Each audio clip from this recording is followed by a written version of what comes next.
Volte les Guinées, Gadel Janvier. Chaque jour. Devant jour à 4 heures. Le matin à 8 heures. À midi, midi tapant. À soir, 8 heures. Télégamme, Téléguinée Magazine, chaque dimanche, 4 heures d'après-midi. Nouvelle Téléguinée, sans commentaire, sans voix monter, Gadel Janvier.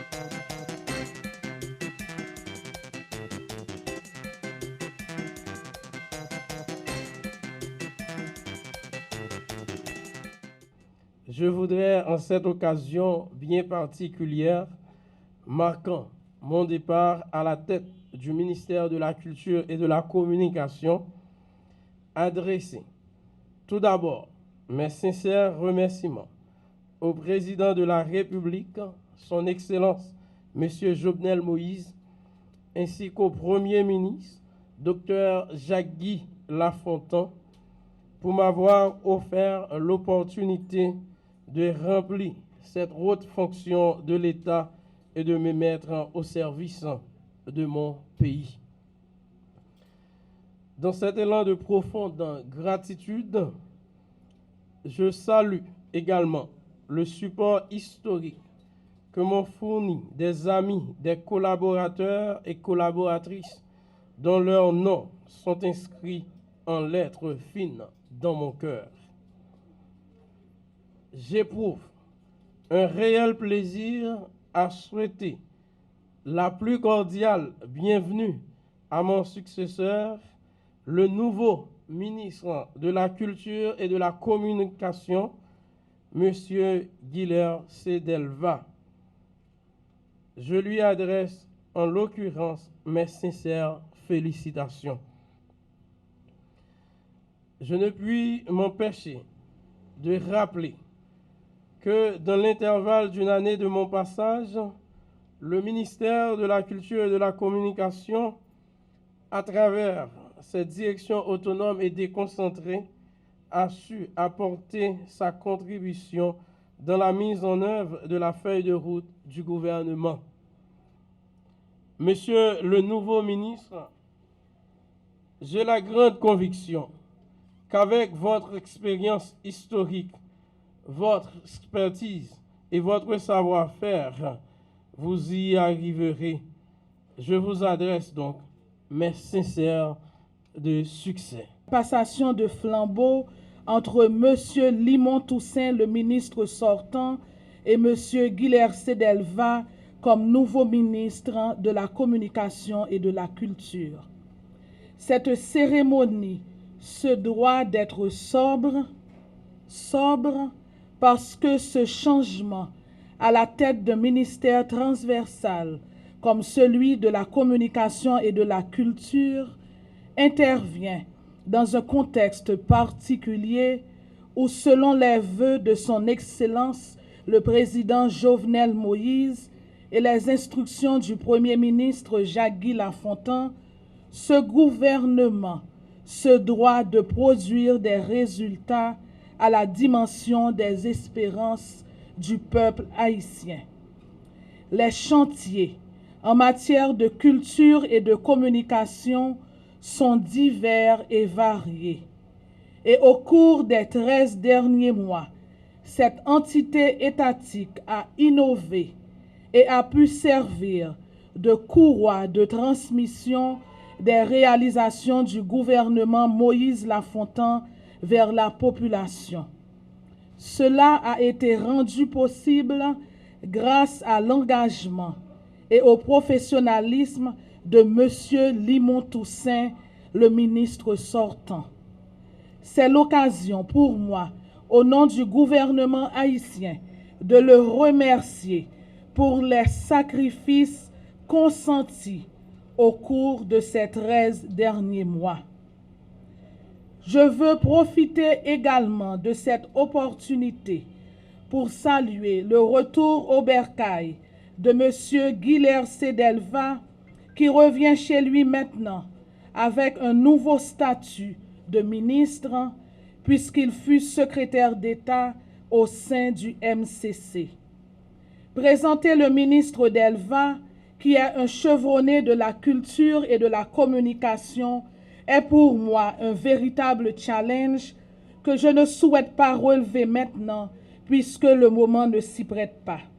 Cependant, je n'hésiterai pas une seconde pour vous dire que le nouveau titulaire du MCC a tous les arguments en sa possession pour permettre à cette structure de remplir véritablement sa mission qui est essentiellement d'informer la population sur les activités entreprises par le gouvernement pour faire avancer la cause de la famille haïtienne. Que dire des aspects culturels de ce pays tant aimé par ses filles et ses fils? Le ministre Delva, là aussi, devra apporter sa touche personnelle et en cela, je ne doute point de ses capacités et de son altruisme. Chers cadres et employés du MCC, le MCC ne pourra remplir ses grandes fonctions sans une synergie d'action et un dialogue constant entre le ministre et vous. Soyez donc à l'écoute des instructions reçues de votre ministre et mettez-vous à l'œuvre à l'instant même, car l'heure est à l'action. Faire le plaidoyer pour la promotion de la culture haïtienne et assurer la diffusion de messages clairs et bien dosés sont des clés pour votre succès et il faudra bâtir cela ensemble. Un esprit d'ouverture et de tolérance sont des facteurs qui vont vous permettre de mériter de la patrie puisque vous serez tous dans l'obligation d'obtenir des résultats. Bonne chance et bon courage dans vos nouvelles responsabilités citoyennes, Monsieur le ministre Delva. Je dois remercier le président de la République, son Excellence M. Jovenel Moïse, et le Premier ministre Jacques Lafontaine pour avoir fait choix de moi pour occuper ce poste important, parce que la culture dans un pays, c'est une question extrêmement importante. C'est nous, c'est ce que nous représentons, c'est ce qui nous identifie, c'est ce que nous sommes. Donc c'est certainement une question, un secteur transversal et qui concerne tout le monde, toute la population, et dans toutes ses facettes, dans toutes ses composantes. Donc la culture, je n'ai pas besoin de dire plus long là-dessus. Vous comprenez avec moi que c'est une priorité et le président de la République, M. Jovenel Moïse, m'a exprimé cette importance qu'il accorde au secteur de la culture et il m'a demandé justement de faire en sorte que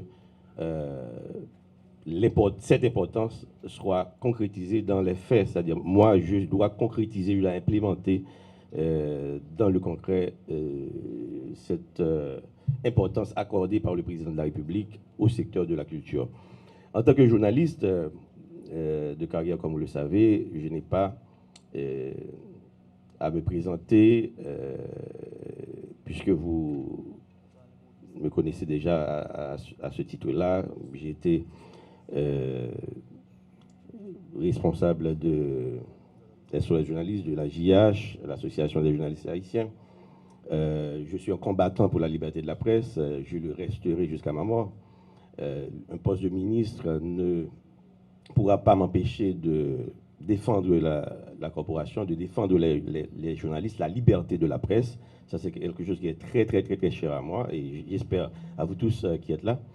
Donc, il y a des gens qui me posent la question, mais maintenant que je suis ministre, est-ce que je pourrais continuer à aider, à encadrer les journalistes, à défendre la liberté de la presse? Eh bien, ça, c'est un engagement que je prends aujourd'hui pour dire que rien ne va changer à ce niveau-là. Déjà, le ministère de la Communication, ça fait partie de sa mission.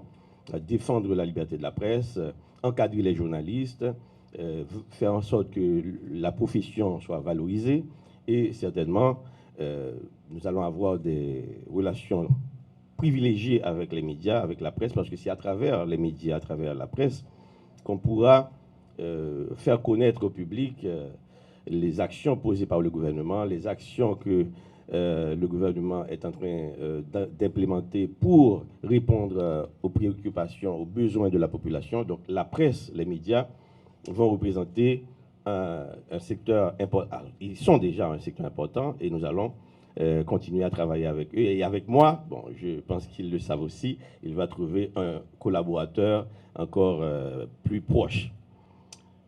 En ce qui concerne les projets du gouvernement, vous savez, très souvent, par manque d'informations, il y a des gens qui se trompent, je dirais, c'est pas méchamment, il y a des gens qui se trompent parce qu'ils ne comprennent pas, parce qu'ils n'ont pas suffisamment d'informations. Par exemple, quand on parle de la caravane du changement, moi j'ai entendu pas mal de commentaires là-dessus. Il y a des gens qui ne comprennent pas jusqu'à présent ce que c'est la caravane du changement. Et moi je suis là pour faire comprendre à ces gens c'est quoi la caravane du changement et qu'est-ce que ça peut apporter, qu'est-ce que ça a déjà apporté, qu'est-ce qui est en train de se faire pour faire en sorte que la population puisse véritablement bénéficier des services de l'État, parce que l'État est là pour donner un service. Et c'est pas quelque chose, ça ne doit pas être quelque chose, je dirais, en l'air, comme si on dit, bon, l'État est là, il y a les contributions, il y a d'INEPA, il y a etc. Et puis la population, dans les faits, ne bénéficie pas véritablement de ces services. Donc, si l'État est là pour donner un service, et je sais qu'il y a une équipe, et déjà c'est ce qui justifie mon association, si vous voulez, mon engagement dans ce gouvernement, c'est parce que je sais que le président de la République a la détermination, le Premier ministre a la détermination, et nous avons des ministres qui sont là, qui sont prêts à servir le pays, à donner le maximum d'eux-mêmes pour qu'un changement puisse avoir lieu dans le pays. Et moi, je suis là pour relayer tout cela. Et donc, vous n'avez pas à vous en soucier. Moi, je vais assumer mes responsabilités. Pour ceux-là qui savaient me voir évoluer en tant que secrétaire d'État, vous savez que je serai très présent et un peu partout pour faire passer le message. Et le président de la République, le Premier ministre et le gouvernement, ils peuvent compter sur moi. Et la population, et surtout, peut compter sur moi aussi pour avoir des informations pertinentes. Ce n'est pas une question de propagande. Moi, je ne serai là pour faire de la propagande. Si un gouvernement travaille, ça serait vraiment bête, ça serait ridicule de se verser de la propagande, alors qu'il y a des choses qui se font.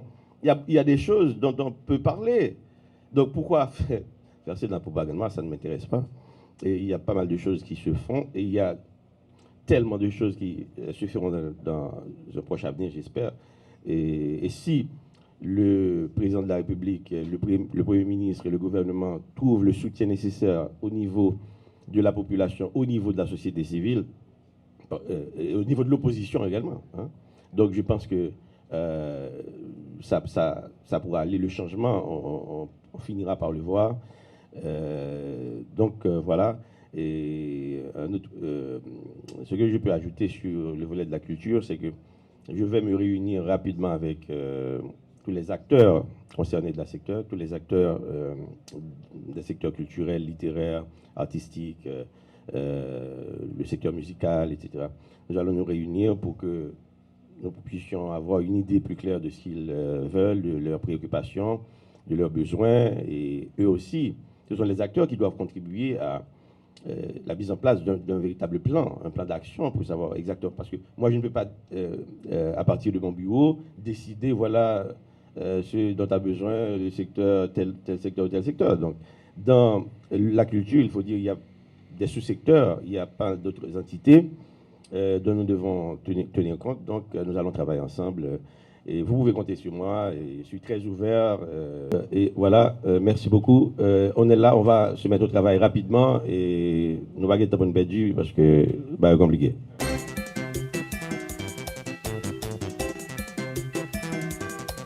Formation qui a eu le Premier ministre là, c'est un rappel que nous faisons au Premier ministre là, de exigence constitution en fait pour que chaque membre qui intègre le gouvernement à un niveau ou à l'autre satisfait à certains principes, à certaines conditions. Et le fait que on nommé ministre dans un remaniement ministériel, il n'est pas dispensé du droit de se soumettre aux principes légaux, aux principes constitutionnels. Donc la sommation adressée au Premier ministre est une forme de rappel. Ça n'a pas retiré rien dans la procédure parlementaire qui consistait à inviter le Premier ministre pour le porter dossier une fois que délai pour le soumettre à l'administration parlement en pas fait et que nous avons une possibilité pour l'inviter et convoquer les mêmes rivets à interpeller. Est-ce que maintenant, la procédure administrative la procédure administrative veut que les députés adressent leurs demandes au bureau. Et le bureau, présentement, n'est pas disponible puisque l'ensemble des présidents se trouvent en territoire étranger. Donc, en l'absence du bureau, il y a un acte qui a besoin d'urgence et que nous-mêmes, nous pensons qu'on utilise une procédure qui n'est pas totalement la procédure parlementaire régulière, mais qui permet à Premier ministre capable de rappeler de l'obligation qui lui est faite de se soumettre aux prescrits de la Constitution. Et c'est pour soumettre le document ça. Puisque nous sommes un pouvoir indépendant qui pas lié avec la justice.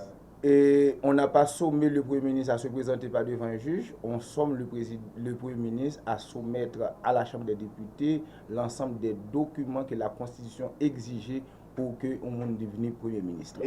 Ministre à n'importe quel gouvernement. Maintenant, si le Premier ministre n'est pas obtempéré à cette démarche, nous avons retourné dans la procédure régulière du Parlement pour que nous invitions à se présenter avec les ministres concernés, avec tous les documents exigés par la loi. Faute pas lui de respecter ça. Donc nous avons l'autre démarche qui est sur les modalités du Parlement, convocation, interpellation. Maintenant, on va dire, mais est-ce que au niveau de la minorité, on aura les moyens d'interpeller le Premier ministre? Je vous dirais oui, on peut interpeller le Premier ministre, on peut ne pas disposer les moyens pour nous contraindre le Premier ministre à démettre de fonction, puisque c'est le président de la majorité, mais au nom de la population haïtienne, nous ferons ce que nous devons. Merci. Nous sommes capables de dire que c'est une démarche qui fait en vertu d'un principe, le principe selon lequel le gouvernement est l'émanation du pouvoir législatif. Cela dit, même si le Parlement pas intervenir a priori pour sanctionner par un vote de confiance le cabinet ministériel, li en droit gagner un regard sur nomination qui fait au cours de route au sein du cabinet ministériel.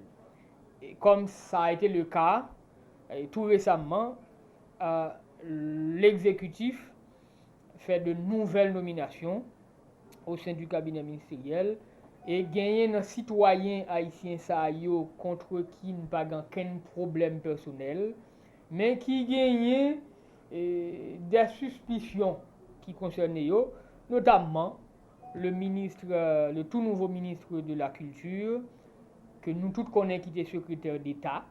Et un secrétaire d'État, c'est un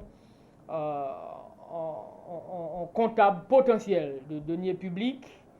Et à ce titre, l'État est capable de gagner des charges de sa gestion pour y accéder à nouveaux postes. Absolument. Donc, nous autres, de la minorité, nous pensons que c'est de notre devoir pour que nous demandions au Premier ministre à ce qu'il communique nous les documents établissant que ces citoyens remplissent les conditions pour devenir ministre. Bien entendu,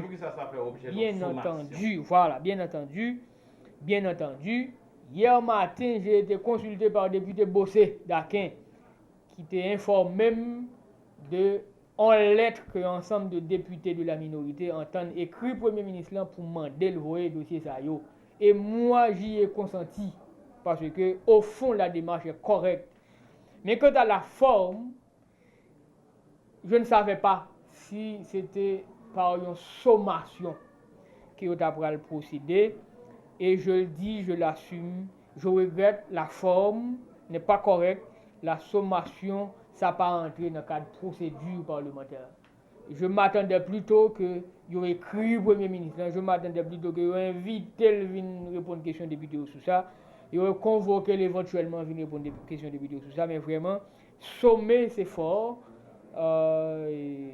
Mais de toute façon, quant au fond, je souscris.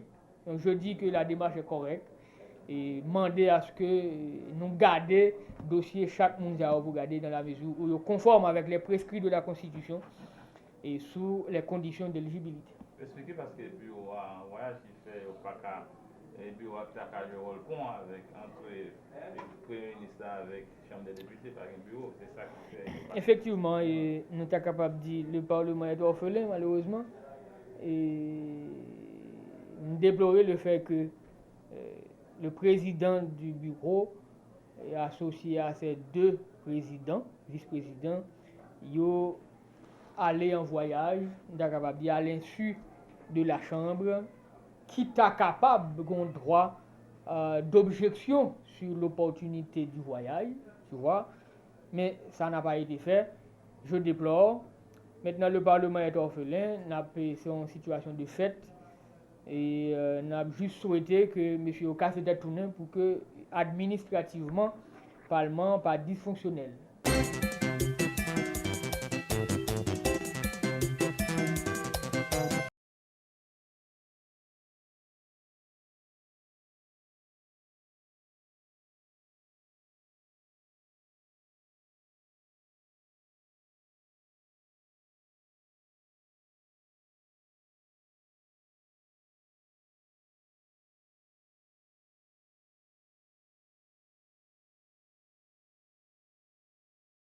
Le ministre de la Défense a été invité et dans la Chambre des députés, justement pour nous être capables de garder avec lui dans quel niveau et question recrutement. Nous connaissons que l'année dernière que le ministère a été entamé, comment ça y est, et qui ça qui fait avec Mounsayo.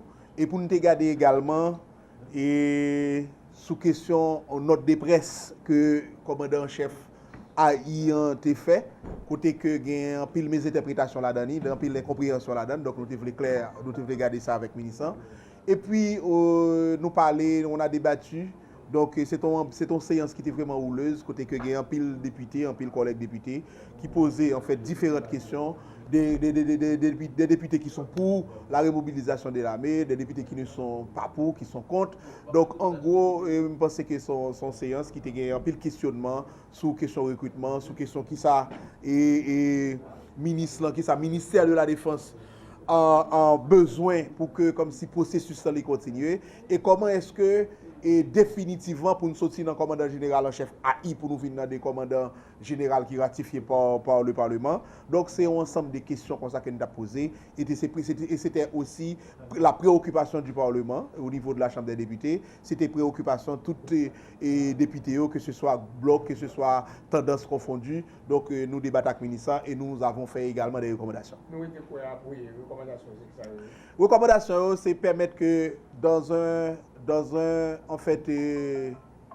temps, pour ne pas dire trop loin, et que gagner loi en fait organique ministère qui déposé au Parlement et loi et en fait règlement et sous force armée pour que je dis en nous clair que l'armée l'a prémobilisé, mais nous connaissons que nous gagnons des règlements, je ne vais pas dire que des yeux, règlements qui étaient gagnés antérieurement, tantôt depuis 23 ans. Donc, nous ne sommes pas capables aujourd'hui par éditer, nous ne sommes pas capables aujourd'hui par retravailler sur lui. Code de déontologie et l'armée est gagné. Donc, c'est sûr qu'il faut que nous gagnions de nouvelles lois, de nouveaux règlements. Donc, en gros, c'est ça qui pouvait déposer au niveau du Parlement pour que définitivement nous comprenions que nous partions avec l'armée sous des bases légitimes, sous des bases constitutionnelles. L'autre recommandation que nous faisons, c'est pour que le ministre explicite en fait nos nouvelles notes de presse et de façon à ce que pour une série de monde qui a mobilisé. Nous voyons ça qui s'est passé dans le pays là, nous voyons ça qui s'est passé nous ensemble de côté. Il y a des gens qui ont fait être passé pour des membres de l'armée et parce que tu as une note de presse qui dit et que tout membre de l'armée c'est des réservistes. Donc nous souhaitons que nous recommander pour que ministre avec commandant AIAN, il fait en sorte que il clair non seulement pour la population, pour tout le monde qui l'attendait, mais pour il clair avec les gens qui étaient dans ancien membre de l'armée, des gens qui ont 3e âge, des gens qui ont 70 ans, qui ont 75 années, qui ont 65 ans, qui pensaient que ils fait partie de l'armée ou bien qui pensaient que ils sont capables toujours mettre uniforme sur eux pour sortir. Donc et puis l'autre recommandation nous gagne c'est sous phase recrutement, nous clair avec le ministre pour nous dire que recrutement est supposé fait et pas supposé continuer. Il est supposé faire une fois que le règlement est déposé dans le Parlement et nous-mêmes nous votons et puis ça et que nous connaissons que nous parti sur des bases constitutionnelles. Et puis l'autre bagaille qui dit encore c'est que nous demandons au ministre pour que il continue de travailler avec l'état-major pour voir comment est-ce que nous sommes capables de garder tranche d'âge ensemble de monde, donc vetting qui fait sur eux, etc. Parce que nous avons un pile préoccupation, nous avons un pile inquiétude par rapport avec un pile là-dedans qui passait 15 ans, 20 ans dehors. Est-ce que nous n'avons pas de pays de nationalité, est-ce que quelque part. Donc en gros, c'était ensemble de points ça que nous avons discuté avec le ministre. Il y a certains aspects définitivement de recommandations que nous trouvons très bien, que nous avons fait tout possible. Non, mais il y a d'autres, par exemple, et je ne crois pas que c'est nécessaire que nous ayons une loi sur le règlement intérieur. En général, le règlement intérieur sont des qui concernent beaucoup plus l'intérieur, mais l'institution même. Je vais regarder pour moi dans la tradition qu'est-ce qui a été fait. Mais effectivement, l'organique là, l'extrêmement important, et je pense que c'est un document pour nous être capable de déposer le plus vite possible au Parlement. De ce côté-là, je dois dire nous que le ministère a assez avancé là-dedans. Concernant nomination et note de presse, effectivement, je crois que y a un souci d'explication qui doit être faite. Et moi-même capable de dire parce que notre de presse a été beaucoup plus destiné, je dirais même à l'interne, qui concernait les militaires qui étaient dans l'armée en 1994. Mais je suis capable de comprendre que c'est là que l'armée a été un petit peu démobilisée, 1994-95. Et nous voulons faire la démarcation entre le monde qui est militaire et le monde qui a fait passer comme militaire. D'ailleurs, nous devons l'autre communiqué qui était pif et tough sur ça, qui est lui-même, c'est lui-même que nous fait distinction entre le monde qui est militaire et le monde qui n'est pas militaire. D'ailleurs, c'est suite à cela que nous sommes capables de dire que nous avons une intervention PNH a faite, c'est parce que nous travaillons ensemble sur l'impulsion du Premier ministre et pour nous montrer que nous gagnons un travail en harmonie que nous avons fait avec PNH qui est responsable beaucoup plus de ces aspects de la question. Et de même que le recrutement, et je pense que le recrutement, son processus qui a fait, il n'a pas dérangé en rien la suite. Je ne crois pas que c'est nécessaire qu'il faut nous déposer, par exemple, une loi pour nous capables de continuer le recrutement. Parce que le recrutement a une phase là-dedans. Il y a une première phase collecte de données. Je pense que ça, c'est un bagage qui est capable de faire sans que vous compreniez, on ne pas arriver dans tout un domaine très approfondi. Donc, mais nous sommes très soucieux de cette collaboration avec le Parlement et nous avons toujours quitté les passerelles de communication toujours ouvertes et aussi leur feedback, parce que c'est très important, c'est des élus de notre population, c'est pour apporter la bonne nouvelle à la population en ce qui nous concerne. Donc nous-mêmes, nous pensons que c'est extrêmement important et nous allons continuer à travailler avec ça et nous sommes toujours à disposition pour nous capables de l'information. Voilà.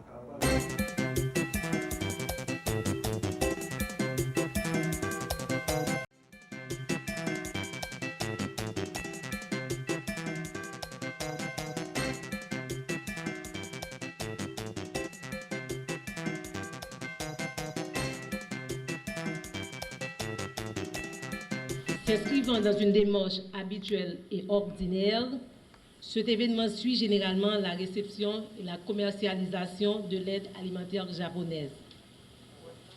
En effet, Cette rencontre s'inscrit dans une perspective d'évaluation du programme KR 2016 en vue de maintenir le cap dans la bonne direction pour l'optimisation de résultats.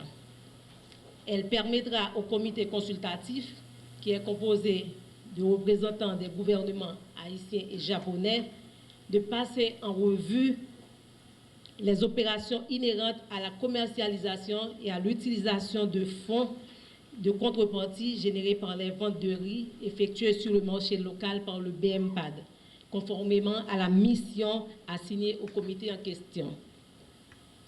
Il convient à juste titre de rappeler que suite à l'échange de notes signé le 1er décembre 2016 entre nos deux gouvernements, le Japon avait mis à la disposition d'Haïti, à titre de don, 350 millions de yens japonais, soit l'équivalent d'environ 3 10 000 $ américains. Ainsi donc, ce montant a été utilisé pour l'achat d'une cargaison de 5 772 tonnes métriques de riz de deux variétés, soit 3 462 tonnes métriques de riz américain et 2 308 tonnes métriques de riz japonais. Il en résulte à cet effet qu'une cargaison a été reçue au port de Les Moulins d'Haïti à la FITO le 14 janvier 2018, puis transférée au centre de stockage du BMPAD dans cette même localité. Le Bureau de monétisation des programmes d'aide au développement, dans le cadre de cette dynamique, a joué sa partition pour la mise en œuvre de ce riz sur le marché local, en priorisant la transparence au niveau des procédures.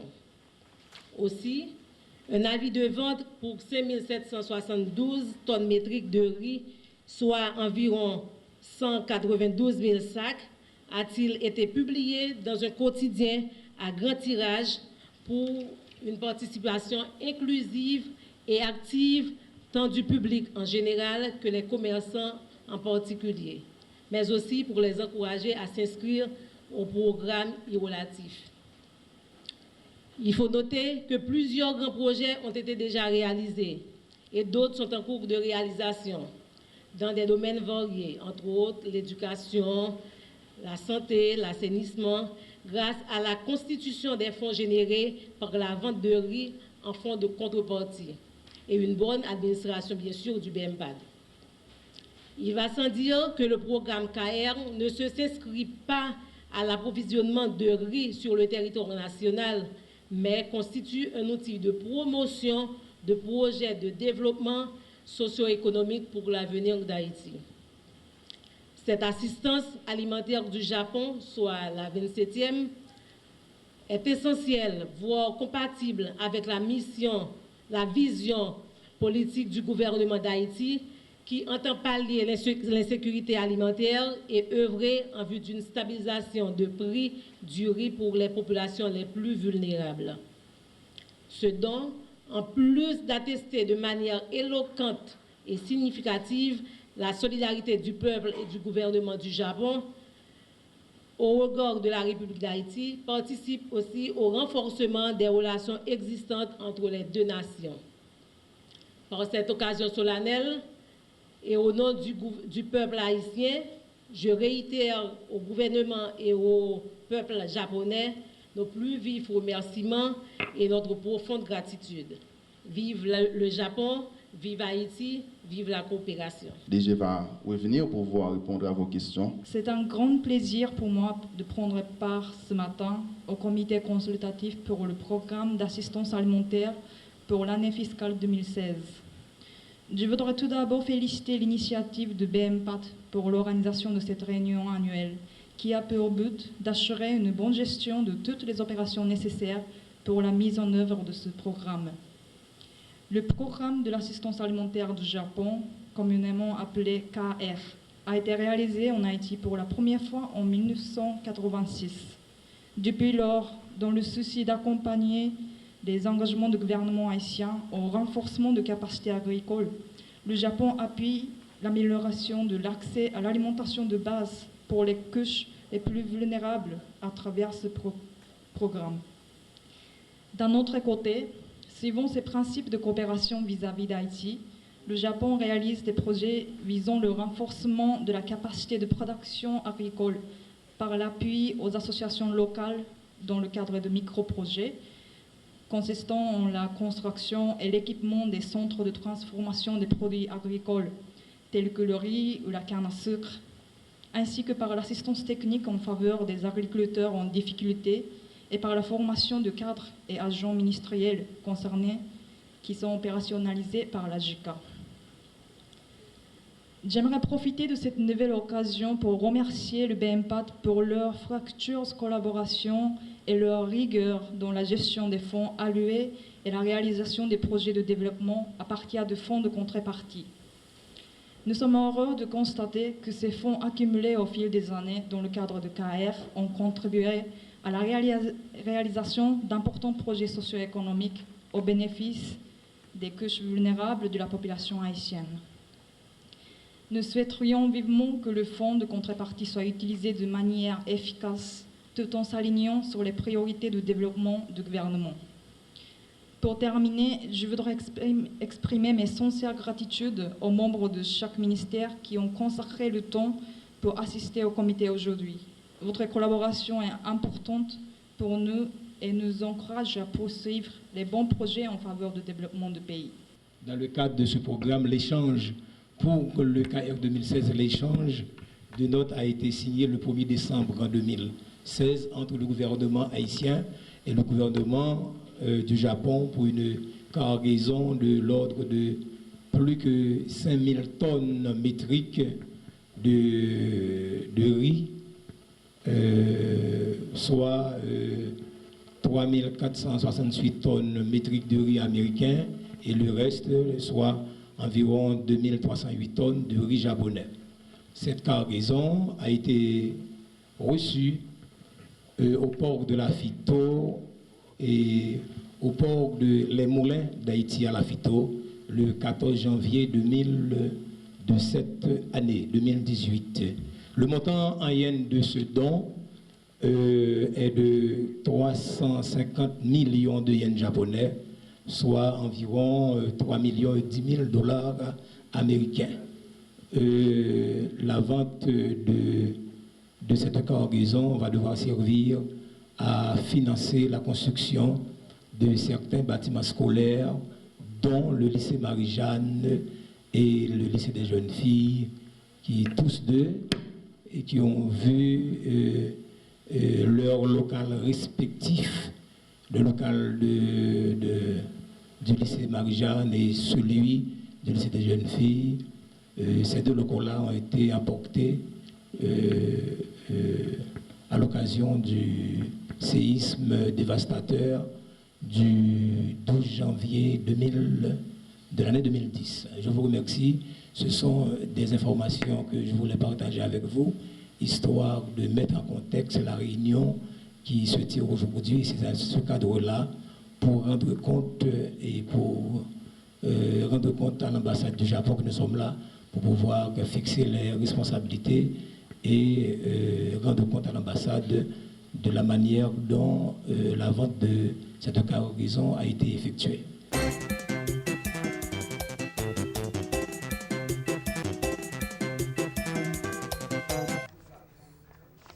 Je dis à PLCH qui gagne un programme et des peuples là, a dit tout haïtien bataille là pour fini. N'a toujours mis main ensemble avec le président Jovenel Moïse pour retirer yo dans l'état que nous y est journée aujourd'hui. N'a demandé sénateur, député yo pour yo chita avec Jovenel Moïse pour yo changer ministre, grand manger à tout directeur voler dans toute boîte l'état yo. Nous avons 3 cuisines mobiles Jérémy qui fin gaspillé. Nèg yo se menti ya bay. Gen 12 têtes camions qui en panne, batterie, caoutchouc pour yo faire réparation là-dedans yo acheté 4 têtes camions tout neuf parce que c'est là yo joignent plus l'argent. C'est peut-être ça. 1. N'a demandé président Jovenel Moïse démarquer toute machine kit ça yo dans FAES avec deux pressé chita avec nous pour nous mettre une autre équipe dans tête FAES et DSCP qui travaille avec nous pour nous arriver à atterrir programme social yo. 3. Réparation toute cuisine yo sans perdre du temps.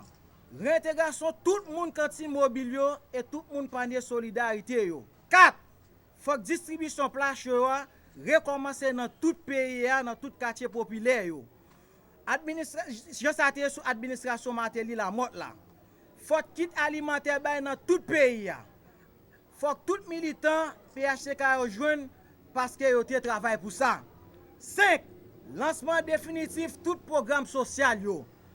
Pour ça que t'es passé dans veille là, pas passé dans enterrement. Le programme qui démarré là, c'est show-off qu'a fait.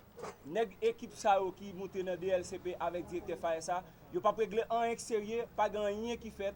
Cantine yo campé, tout le monde cantine mobile et panier solidarité yo campé, yo pas travail et yo prend kit là, y a le bail li kay puis nous. Nous-mêmes nous pas d'accord et nous demandons président pour le chita avec nous pressé pour retirer l'équipe ça parce que le programme faut qu'il atterri dans le quartier populaire.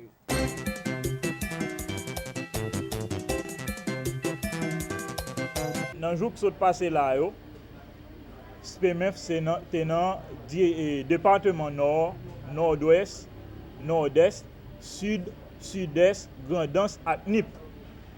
Objectif viron ça c'est pour nous non seulement parler avec personnel là sur ça en termes de devoir par rapport à devoir loi sur fonction publique là lui-même li défini et tout pour nous recueillir doléances qui gagne en dans direction départementale ça.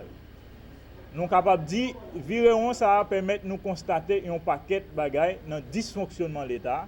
Nous pensons désormais faut yo autonomiser direction départementale yo pour même pour capable fonctionner plus bien. Mardi 1er mai, nous avons gagné un gros atelier réflexion côté toutes 10 directions départementales, représentation SPMF dans toutes 10 directions départementales, là ensemble avec le bureau central pour réfléchir sur un ensemble de sujets.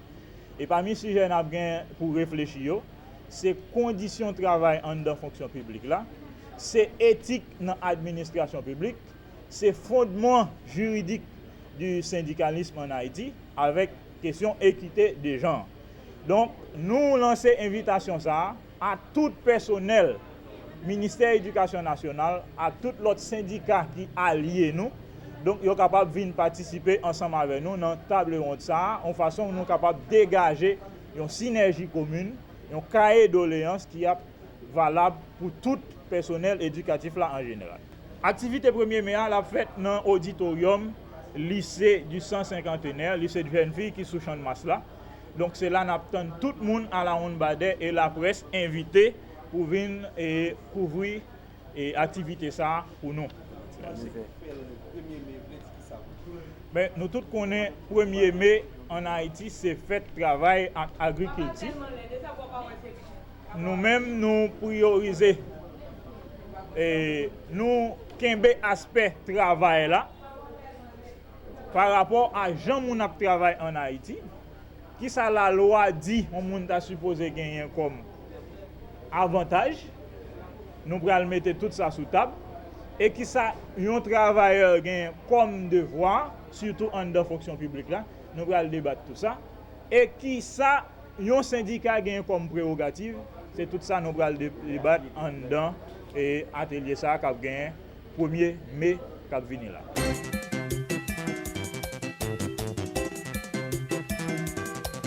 Il y a une relation vraiment entre peuple haïtien avec Notre-Dame du Perpétuel Secours.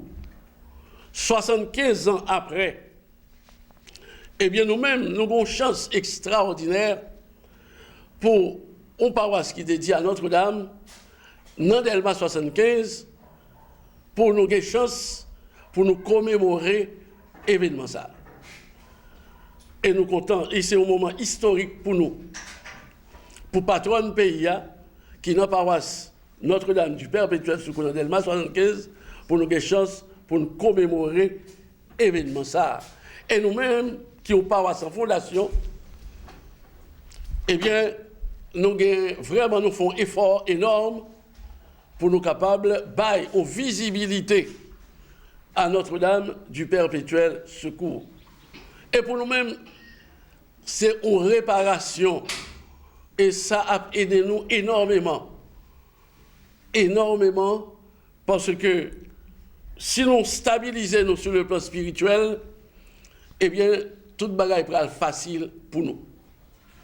Et nous croyons, effort ça, son effort, cap traduit à travers l'église ça, qui est en construction, et côté, nous comptons parce que c'est nous qui avons fait, et nous choisissons, et nous voulons, pour faire notre fait là, ce n'est pas avec concours, monde qui à l'étranger, j'en ai habitué, tout ça n'a fait, c'est blanc pour faire.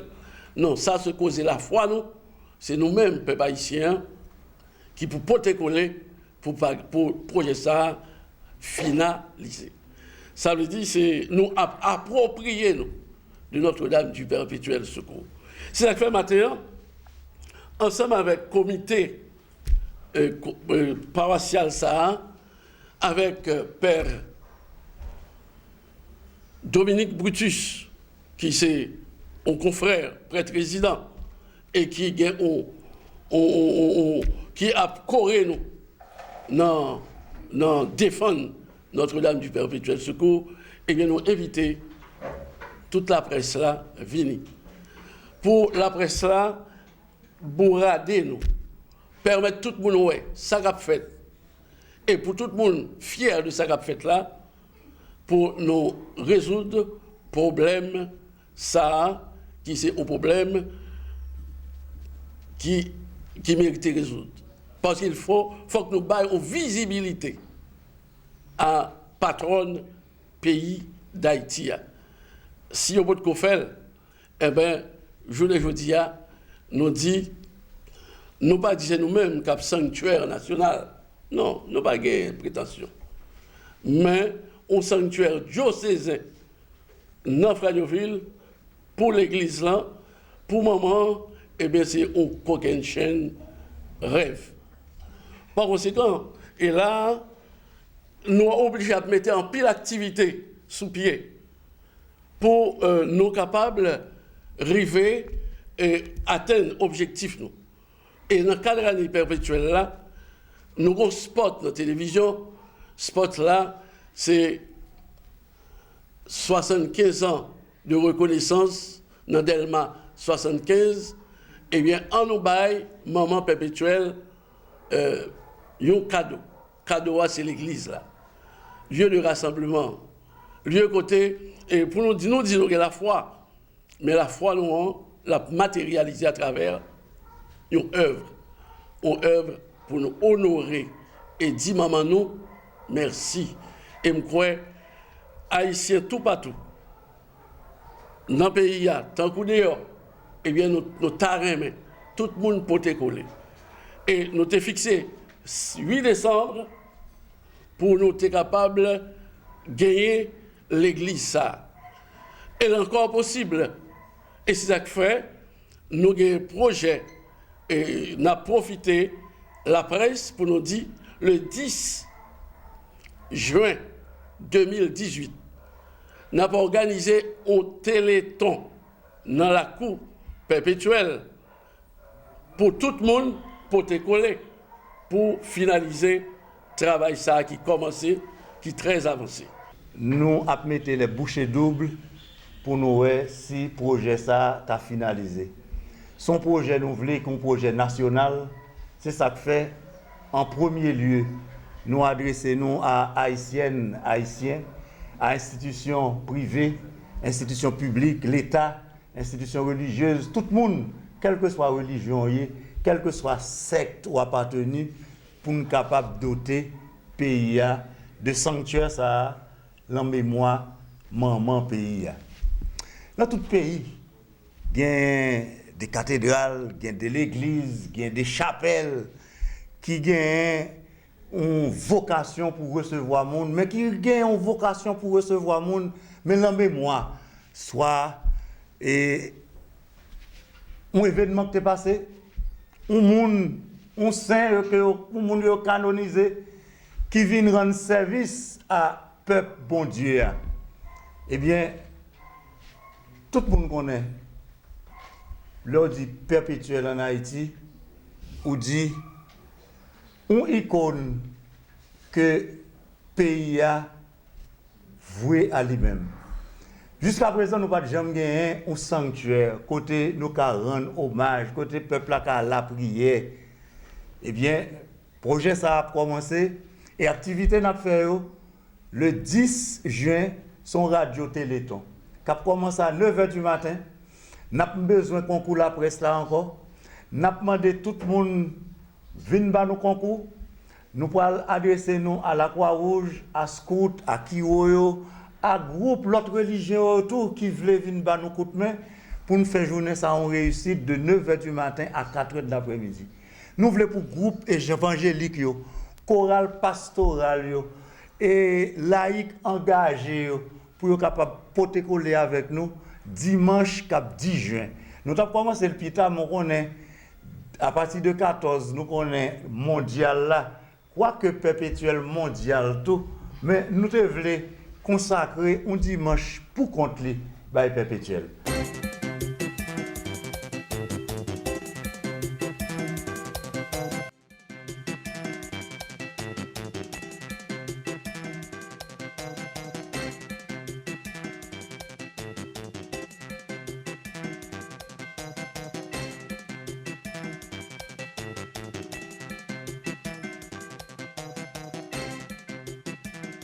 Fatra, la boue, de l'eau senti, canal yo qui pas nettoyé, pont yo qui bouché, pas de pièce côté pour moun faire besoin yo, nous demander pour gouvernement voyager garder nous.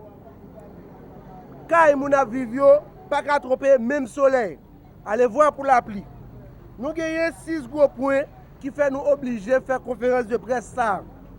Canal yo qui pas kiré ni nettoyé, pour yo tout net bouché, pas de côté pour moun faire besoin yo, fatra, la boue devant porte caille et même entrer en de caille tout moun coulé, majorité de moun fin perdi pièce yo dans de l'eau.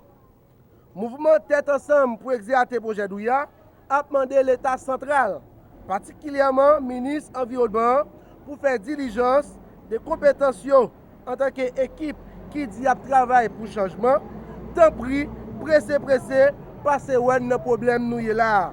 Il y a plus de 25 000 personnes qui mal vivre. Mes amis, ce n'est pas un méchant affaire. Projet Douya en bas de l'eau, nous pas cochons, nous pas vivre dans la boue. Fatra à l'eau senti. Et nous dit, nous pas poissons, nous pas d'accord vivre dans de l'eau. Malgré nous chita parler ensemble avec tout directeur de l'école, pasteur de l'église, notabio, leader, pour nous voir qui solution nous capoter, nous prenons nous comme jeunes, nous prenons bourrette chaque jour à nettoyer, mais c'est laver main si à terre. Jean Savignia, il dépasse compétences nous. Jodi à nous obligés mettre tête nous dehors pour demander l'État central pour prendre des projets en main.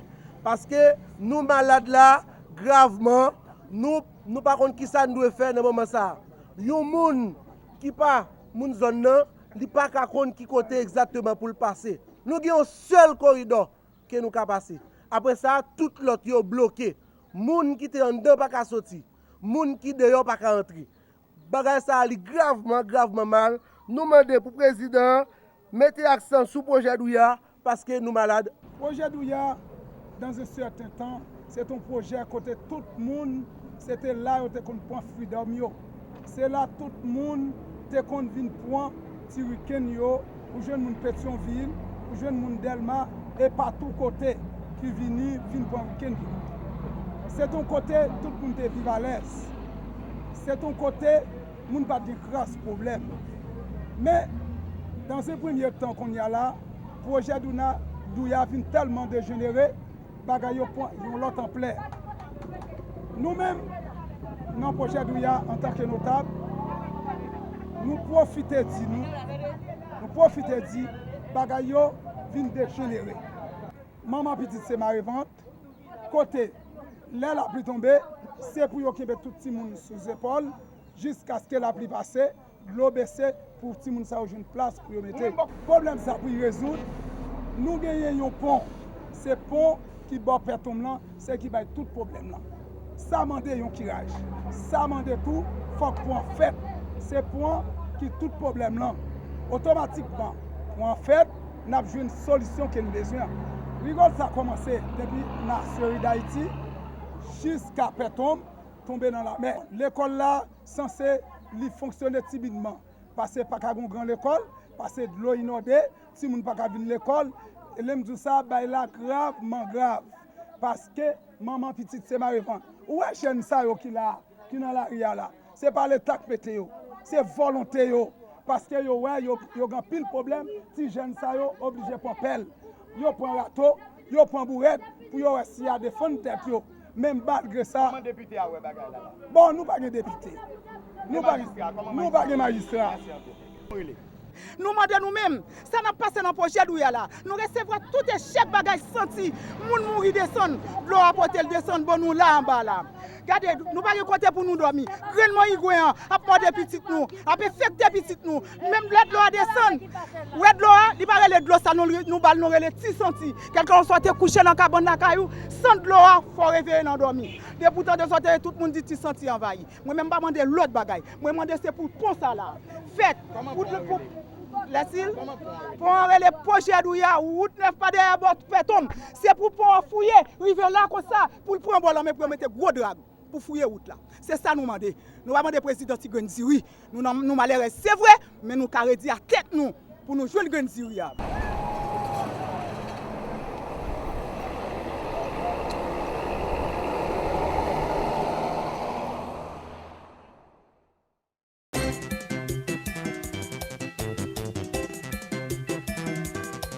Nicaragua semble retrouver son calme après 6 jours de violence. La mobilisation populaire contre le président Ortega a été lourdement réprimée. Au moins 34 personnes ont été tuées. L'ONU s'est d'ailleurs inquiétée de possibles exécutions illégales.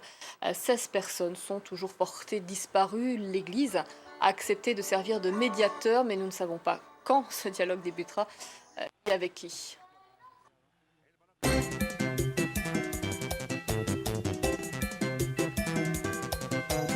Vol Guinée, Gadel Janvier. Chaque jour, devant jour à 4h. Le matin à 8h. À midi, midi tapant. À soir, 8h. Télégamme, Téléguinée Magazine, chaque dimanche, 4h l'après-midi.